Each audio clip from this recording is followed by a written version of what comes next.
Good evening, everybody. How you doing? How are we doing tonight? This is a YouTube exclusive right now for the On the Ropes podcast. Now, guys, if you're in upstate New York, first of all, I feel sorry for you guys right now for dealing with the cold air that you guys are dealing with. But February 18th, things are going to get heating up in Johnsonville, New York, as Immortal Championship Wrestling makes its return for its first event of 2023 called Immortal Kombat 4. And we are being joined tonight by the ICW Northeast Champion himself, Mr. Garett Holiday, making his debut, by the way, on the show. Garett, how you doing tonight, buddy? We're doing good. We're doing very good. How you doing tonight? Doing good again. I feel sorry for you guys up there right now dealing with that cold air. Yeah. Very brisk. Very That's brisk. that's a nice way to put it. But like I said before, you actually have a title match coming up on this show. You're taking on Nick Sullivan. Before we get into what got you into wrestling, what's your initial thoughts, being that the show is a couple weeks away? Well, there is going to be a final thought promo coming out very soon on my final thoughts, going up against the natural Nick Sullivan. There's a lot to say, and it's going to be said pretty soon here. So I'm going to leave it to that. If you guys want to share it on your Around the Ropes podcast page or anything like that, you'll be hearing more from what I have to say, more than what was already said. And we definitely will. But being that, how are you feeling, first of all, going into this event, mentality wise? There's a lot to be said on what transpired at the last show, and pride being one of the main words. It's not even like, you see, around the locker room, you got to earn your spot in some places, and when you complain a lot about certain situations and then you want to etch your way into a title match, there's a lot to be said about that too. So my mentality is pride going into this match against Nick Sullivan, and he thinks he can bully his way into certain situations. He's going to find out real quick that ain't going to happen when you're up against me. I can definitely hear it in your voice that it seems like more pride and more frustration than anything.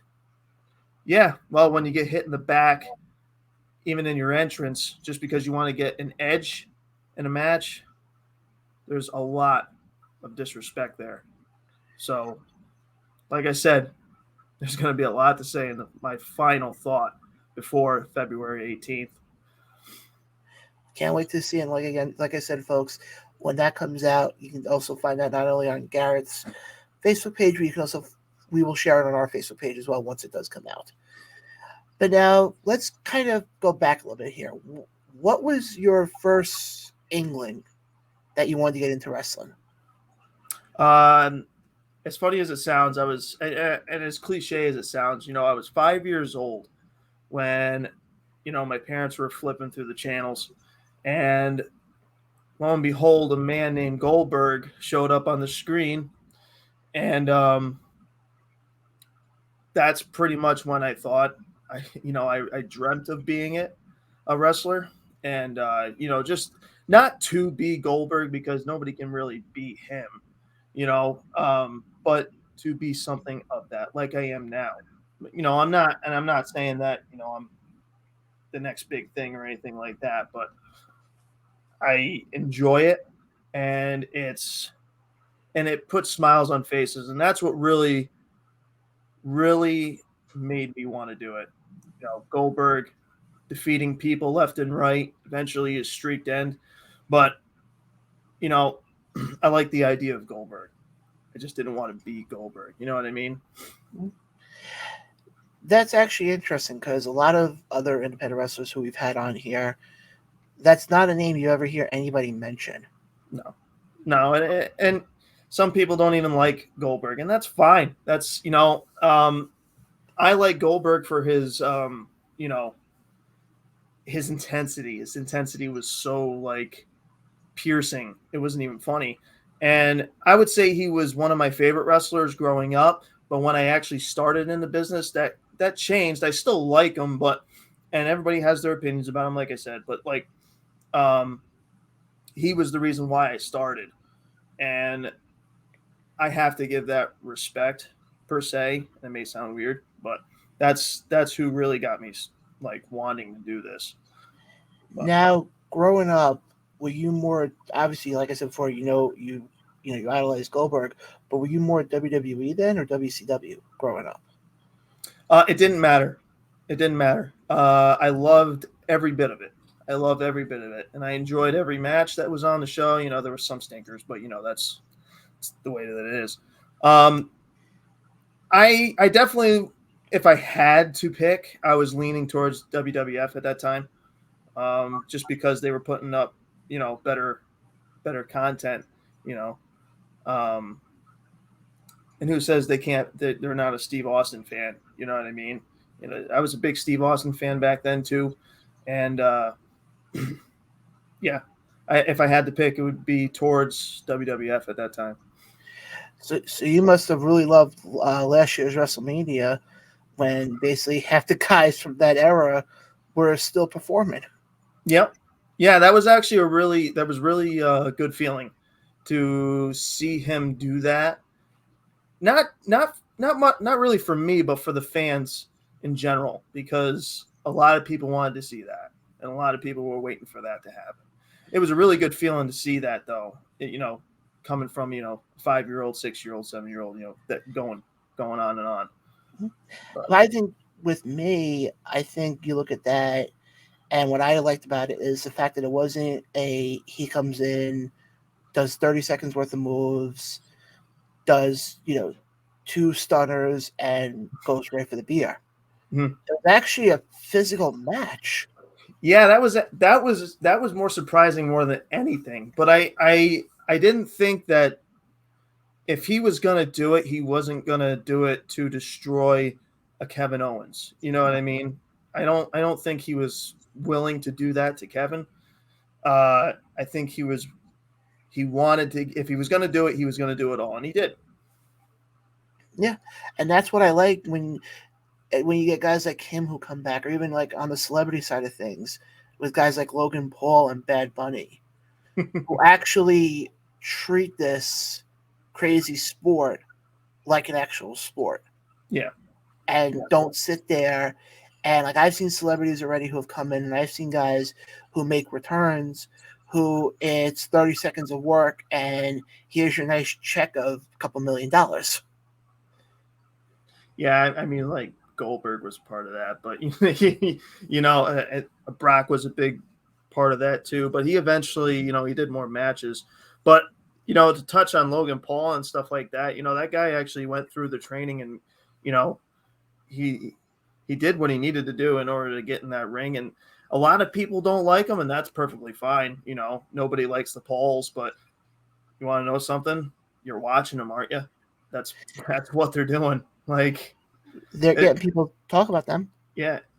And like that spot is talked about right now, and probably will be, like, the slammies, if they do the slammies, the oh my god moments or whatever, that'll probably be a part of it.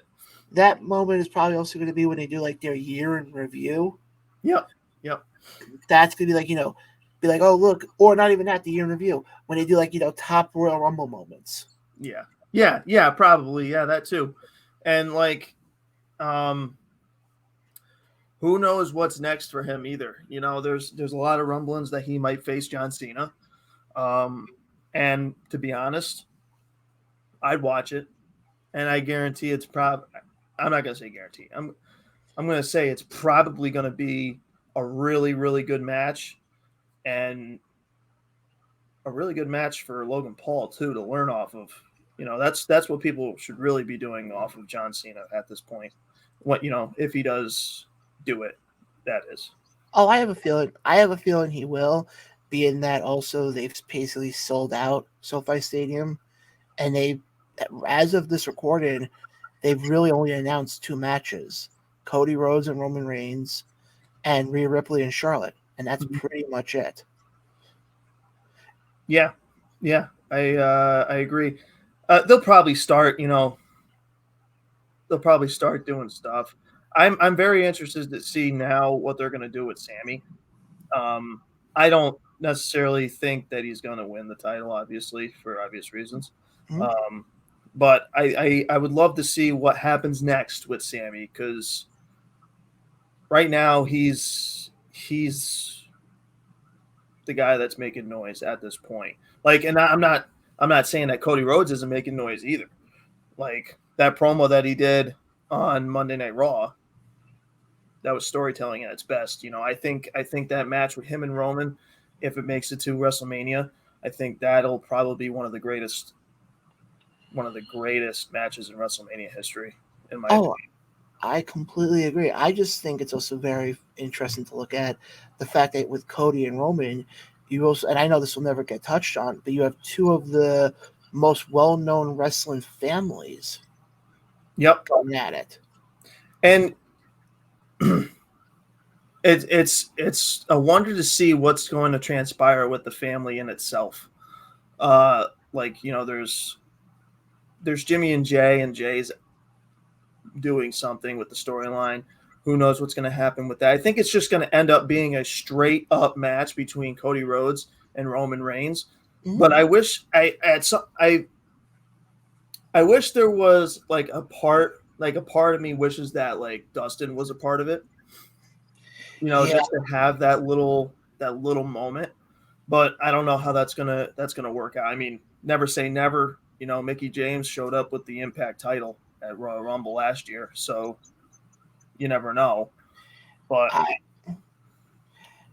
no, what I was going to say though, I agree with you, and I think right now to have that moment, especially now that we don't have Dusty around anymore, I think you want to have that emotional moment there. Mm-hmm. You can almost have that relive that similar moment to what they did back at Double or Nothing back in 2019. Yep. Where he cut that promo at the end, and I was lucky enough to be in the audience for that match. Oh, that's cool. That's very cool. And I can tell you for a fact that there was not a dry eye in the house. Oh, I bet. There's definitely a thing with Cody right now, and it's a lot of heart, a lot of passion, and I think WWE is finally realizing that Cody was the guy that they totally dropped the ball with. But at the same time, they dropped the ball with Drew McIntyre as well, and he proved them wrong as well. It's I think some people have to fall in order to find themselves. And I'm not saying that Cody Rhodes should have fell, but it definitely worked in his favor, for sure. I totally agree with you on that, but I want to get back into kind of telling people the story of Garett Holiday. Yeah, absolutely. Not that I don't mind talking WWE. I want to just get back to telling people about who Garett. So let me ask you this then. Let me go this route then. Who is Garett Holiday for people who may have never seen your work before? Garett Holiday is a country bumpkin, cowboy, whatever you perceive him as, a country guy in a big world of professional wrestling, proving that country boys can still be here in professional wrestling. One of the toughest guys in the room, is willing to fight whoever is facing across the ring from him. And but for Garett Holiday in itself, it's a little bit different. I am a guy that has to prove a point that I can be one of the best in New York. And I'm not saying that right now. I'd rather earn it. That's one of my things. It's just I'd rather earn everybody's respect than take another path in order to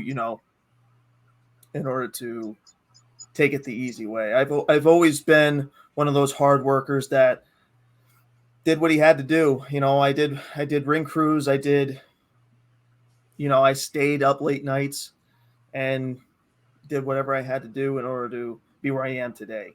And that's who Garett Holiday is, whether you believe it or not. That's who I am in real life as well. So that's who Garett Holiday is. So is it safe to put it, basically, it would take a lot to put you down, so to speak? Yes, pretty much. Yeah. So it's almost like, obviously take the cowboy part out of it. It's almost like it's very similar to Moxley right now in AEW. Yeah, except less hardcore matches. Yeah, I was gonna say you're not in for the getting all the blood and stuff.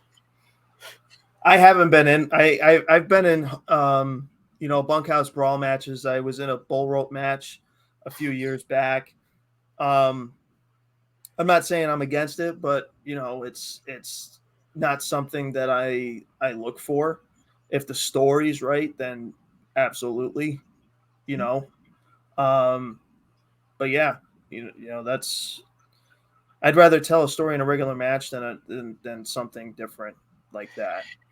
You know, it's funny you bring up storytelling. That's one thing that I stress big time on our weekly show is even like you see it a lot now. I've seen a lot now on the independent scene than you do in professional wrestling. But storytelling to me is a lost art. I agree with that, and a lot of the veterans nowadays are saying that repetitively, and it was sort of even shown in that tryout camp in Jersey. Mm-hmm. You know what I mean? A lot of the matches, I'm not crapping on anybody, obviously, but in a lot of the matches, there was not a lot of storytelling for anybody to really sink their teeth into, and that's what I mean. Yeah, there's a spot for nowadays wrestling in every show. Yeah. Everybody wants to do that holy shit moment, that this is awesome moment, and I've been in those, and they're great. Um, but the storytelling part, where you show your passion, you show your energy, you show your facial expressions, you show your pain, you show who's the bad guy, who's the good guy. That's the rewarding part. The This Is Awesome's is great too, and it's that's rewarding too in a way. But when you do storytelling and get a This Is Awesome chant, or any of what I named out, that's 10 times like rewarding than anything else. And honestly, I was actually in one when I won my ICW Northeast Championship. I completely hear where you're coming from. As a fan, from the fans' perspective, and I've said this on my show constantly. I'd rather watch a match that I'm emotionally invested in because then it's like, okay, I know I'm going to get something good from the start to the end. This is why there's some wrestlers out there. And I've said it before on the show, and I said it publicly. One that comes to mind is the Young Bucks. To me, I cannot get into a Young Bucks match because I'm very big in storytelling as a fan. And to me, the Young Bucks, for example, it seems like every match they have is how many super kicks, how many moonsaults, how many suicide dives can you do? And to me, I'd rather see a match have 5 moves, but you remember it, than have 9,000 moves and you forget about it because you're on to the next match already. Right. Yeah. That's the Young Bucks brand. That's what they do, and that's what they like to do, and they're making money still doing it. Yeah. There's always like the hardcore matches. Everybody loves death matches, or some people love death matches. Some people like hardcore matches. Some people like the ECW nostalgia. There is a fan for everything in a ring. Comedy, storytelling, hardcore, death match, even technical wrestling. Everybody like Wheeler Yuta, you know, Jonathan Gresham, those guys. Everybody likes seeing those. But yeah, I see what you're saying. But there's a fan for everything. Oh, and believe me, I'm not telling people, oh, don't watch a Young Bucks match. I'm not. That's not what I'm saying. But again, I also want people to understand this is coming from somebody like me who's never stepped foot in a ring. I'm doing this from somebody who's been to enough wrestling shows, who has spoken to a lot of these wrestlers. To me, the Young Bucks are just not that team for me. But then on the flip side, you mentioned somebody like Wheeler Yuta. Go back to any of his matches he had with Daniel Garcia. I can watch those hundreds of times. Yep. Go back to FTR versus the Briscoes. Rest in peace, Jay. Exactly. I completely agree on that. But that's to me is where it's the wrestling is there. Where those are three different types of matches there. But they all have the same core to it. They had the same core of it being storytelling. Right. And another example of that, look at Roman Reigns right now with Sami Zayn. We touched on that before. I was thinking that, and then when I said something, I lost track of what I was saying. The storytelling of Roman Reigns and Sami. Yeah. I mean, the pop in that was loud. Yeah. But that's what I like, though, is when you're going to get somebody who's going to want to sit there and who's going to want to be emotionally invested. And as a wrestler like you, that's probably a bigger reward, is having that fan who is going to want to sit there from the start of your match to when your match is done. Obviously, hopefully they stay for the whole show, but specifically for your match. Because I've seen a lot of times where all of a sudden a wrestler comes out and it's, okay, I got to go do this, or I got to go do this, or I have to go do this. So that's kind of getting a chance to actually talking to you. And I've seen some of your stuff before over on YouTube. I can definitely see that the storytelling thing is vital for you, which I completely commend you on that. I appreciate it. I learned that from my trainers, Drake Evans and Chip Stetson. They embedded that in my head.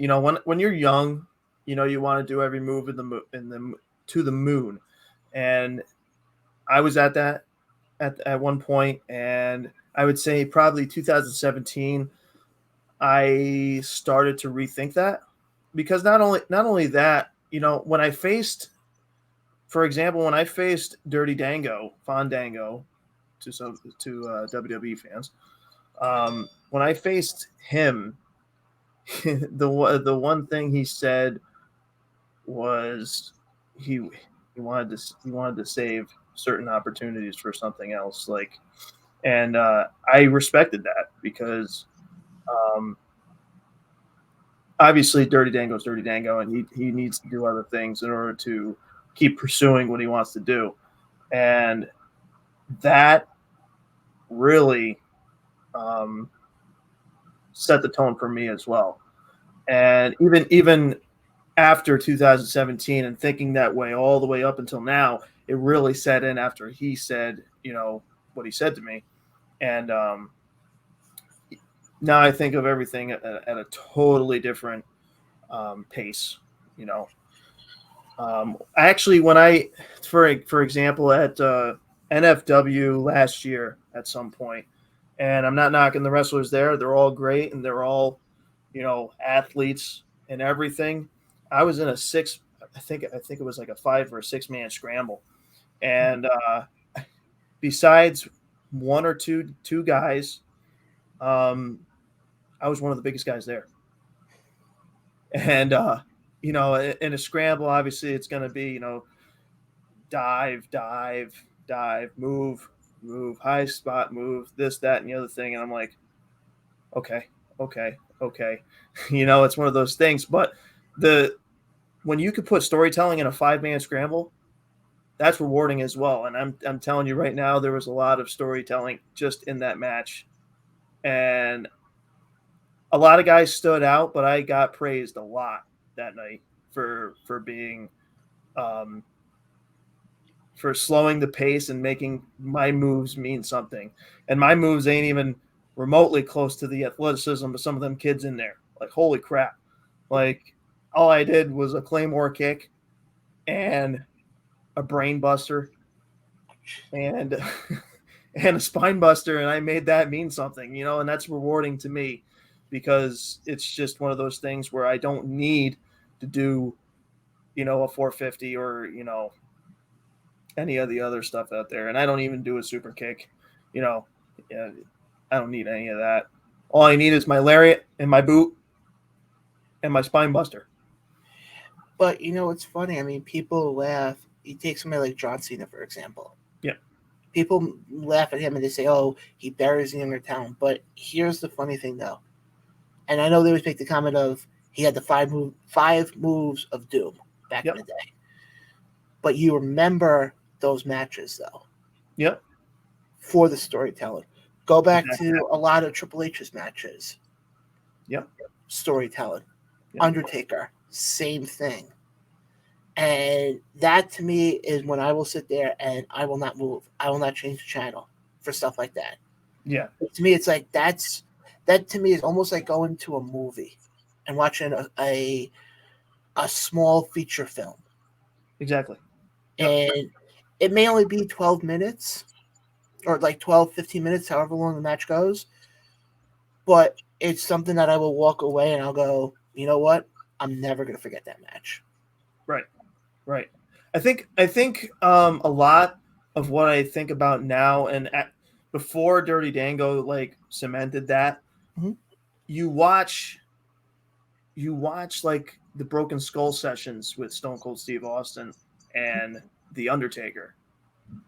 I got to tell you, I learned more off of that episode and the second episode more than I ever did in learning through my 8 years of wrestling and listening to how he, and he did use the same moves all of his career. I don't even need to name them. You're already thinking them in your head. Oh, yeah, and that's how he stayed relevant. I mean, obviously character driven, storyline driven, and just who he was. Yeah. That's, you learned about what he said. And I think one of the things that he said was, the high spots have their moments, but when you do a 450 off the top rope in the early stages of the match, how much bigger are you going to get after that? Exactly. The way I look at it, you don't want to tell the end of the story without telling the middle part. Right. You don't want to all of a sudden be like, oh, by the way, here's the ending, but we're not going to show you guys how we got there. To me, a good match goes through the motions, goes through the steps. Like, I'll give a great example of an independent match I saw last year that had all the storytelling you could think of. And you might have heard of these two gentlemen. It was Pro Wrestling Magic. Okay. And the matchup was Darius Carter versus Danny Moth. Yes. If you people who are watching this and you have not had a chance to see it, go to iwtv.com. Definitely, I recommend you go see it. To tell you that building was actually shaken after he won the title. I've said it hundreds of times. I've written articles about it now. That, to me, is one of the greatest independent wrestling matches I've ever seen. That's awesome. Neither wrestler knows who I am, but I respect Danny Moth a lot, and that's one of the guys that are definitely story driven in a lot of things. And he's big as big as he is. He will do whatever it takes to make the other guy look good. And for Danny Moth, to be as big as he is, and you have to face him, don't be afraid to ask him questions or anything like that. And literally, he's not shy from making you probably the most over guy after the match. He's a guy that makes a lot of sense in a lot of what he does. And Darius Carter, I've heard a lot of things about, obviously. I know he's a really good technical wrestler. I know he can he obviously won the ECWA Super A tournament last year or the year before that, something like that. A lot of respect to him too for what he does. He is who he is because of storytelling. No, and I totally agree with you. But last couple of questions I got for you is, first of all, if you had the opportunity to go up against anybody from any generation, doesn't matter what promotion they're in, could be alive or deceased, but you only had the option to pick one person, who would it be? A couple names float in my head. Macho Man being one of them. I think right now, if I had to choose, it would be between Undertaker and AJ Styles. That's a good one. Yeah. That's a really good one. Another name of somebody who I would love to see you go up against, and being how you were talking before about, putting everything on the line, would take a lot to put you down. And I think you two would have excellent. It would be interesting to see Bully Ray. I love Bubba Ray. Yeah, I think Bully you Ray. two. Bully Ray, Bubba Ray. Yeah. I think Ironically, I actually watched him a lot, and I actually heard a lot of his interviews. And a lot of people may not like him, and that's fine. That's your opinion, everything like that. Not a lot of people like certain wrestlers because of whatever. A lot of what he says, I believe in, and that podcast that I heard from him, I learned a few things as well, and I wouldn't mind stepping in the ring with him. You know what I mean? Yeah, I think you two would definitely be an interesting balance there. Let me put it that way. Right. Yeah, and I mean he's one of those guys that wants he wants to be booked 3 matches in a row, or I'm sorry, booked 3 shows in a row just so that he can tell a story with said individual that he's trying to do stuff with. You know what I mean? I totally agree with you on that. Second to last question I got for you is favorite match that you had in your career. Man, you're asking. You're at because I'm humble. I love a lot of my matches in my career. I think right now my favorite match that I've ever had is with Sean Carr, and that goes for every match that I've had with him. And I think I've had like 5 or 6 matches with him in all across New York, and I'm not exaggerating. Like it's been in every promotion besides maybe Empire State Wrestling and just at Empire State Wrestling, and of course the Manhattan promotions. My matches with Sean Carr make a whole lot of sense, and that man puts me to my limits when I didn't think at the time I was even able to do that. And I give him a lot of respect, and I look at him as a mentor. And every match that we've been in has either been nominated for Match of the Year or has been Match of the Year, which was announced in ICW this year that we won Match of the Year at our last match that we had in Utica. But those matches were a lot of story-driven stuff. And again, he pushed me to my limits, and I pushed it to him.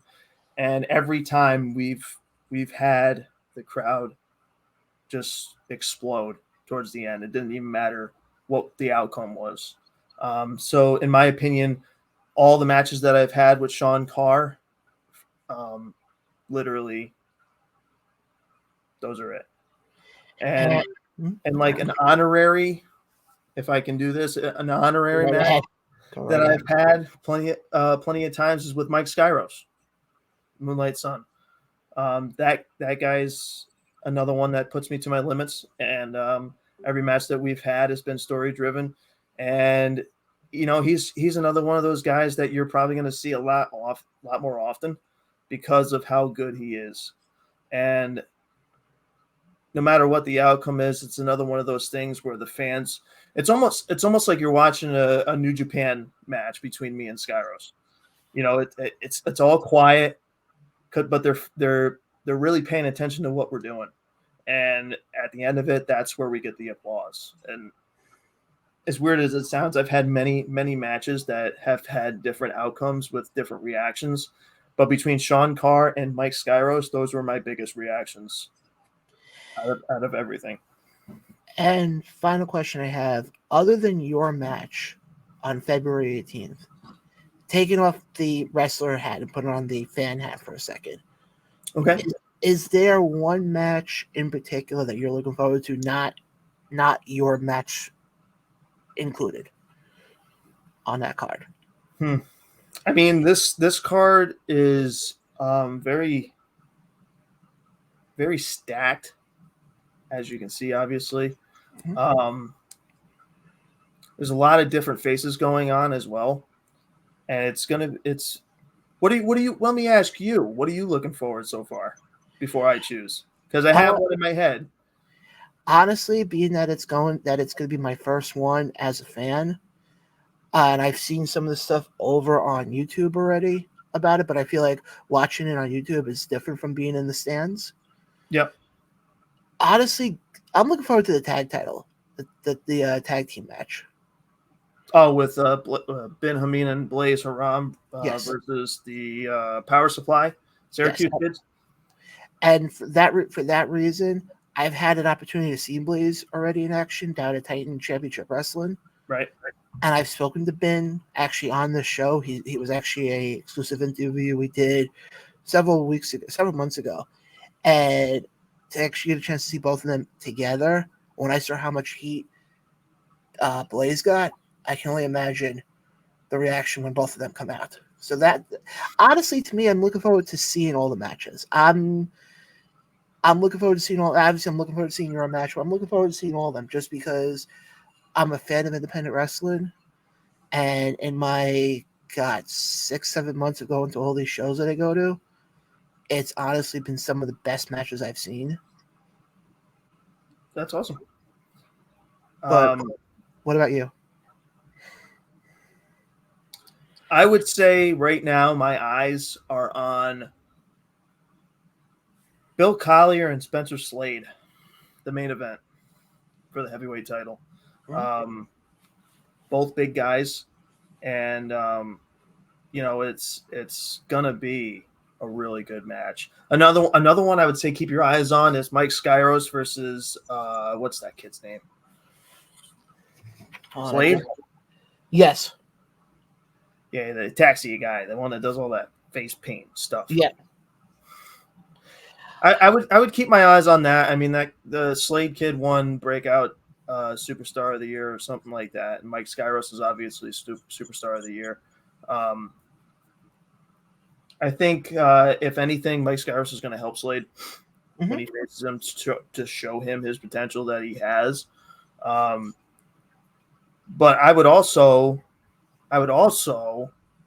keep your eyes out for my tag team partner, Big Iron Brute Van Slyke versus Vince Valor. That's gonna be a hoss match right there. And it's gonna be a fun night, guys. If you want more information about this, you can get, I don't even know, the show is February 18th, and it's happening at, I can't even read this right now. St. Johnsville. St. Johnsville, New York. Doors open at 6. Show starts at 6:45. Go to immortalwrestling.com for all your info, and I think that's also where you can get tickets as well, if I remember correctly. Yes, you can get it at immortalwrestling.com, and it's at the high school in St. Johnsville. Very, very simple. So it's not that hard to get into. So. And what else do you have coming up? Obviously we talked about the 18th, but what else do you have coming up that you like to promote? And also, where can our fans find you on social media? So tomorrow night, I'll be going to Binghamton, New York, in not St. Johnsville, my bad.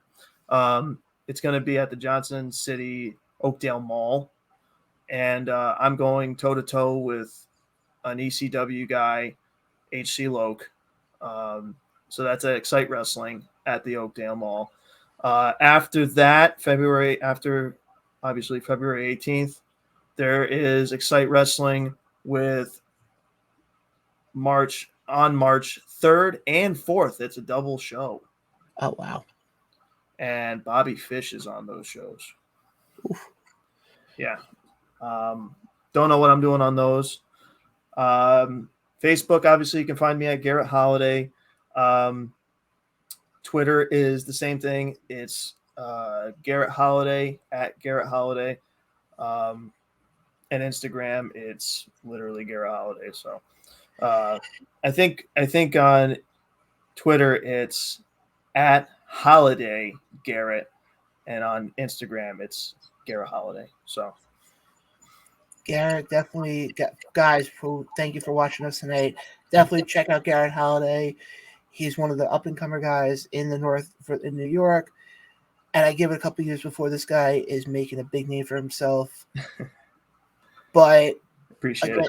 Guys, February 18th, Immortal Championship Wrestling returns for their first event of 2023, which we forgot to mention, by the way. Al Snow and former WB superstar Lindsay Dorado will be at that show, so you have to want to miss that. Absolutely. It's never often that Al Snow comes around here, especially is he signed still? Dorado? Not that I know of. I know he runs OVW. No, not Al Snow. Lindsay? Yeah. No, that's what I thought. It's not very often that you see a guy like him around here either. But definitely, if you're in the area, definitely go check it out. Again, Garett, thank you so much for hopping on tonight. We're definitely going to have you on again. The door's always open for you to come back on. Absolutely. I'd be more than willing to do that. This was fun. I hope everybody got entertained today. And yeah, I'm willing to talk about anything, really. For Garett Holiday, I'm John. This has been another YouTube exclusive for the On the Ropes podcast. We'll catch you guys on the next one.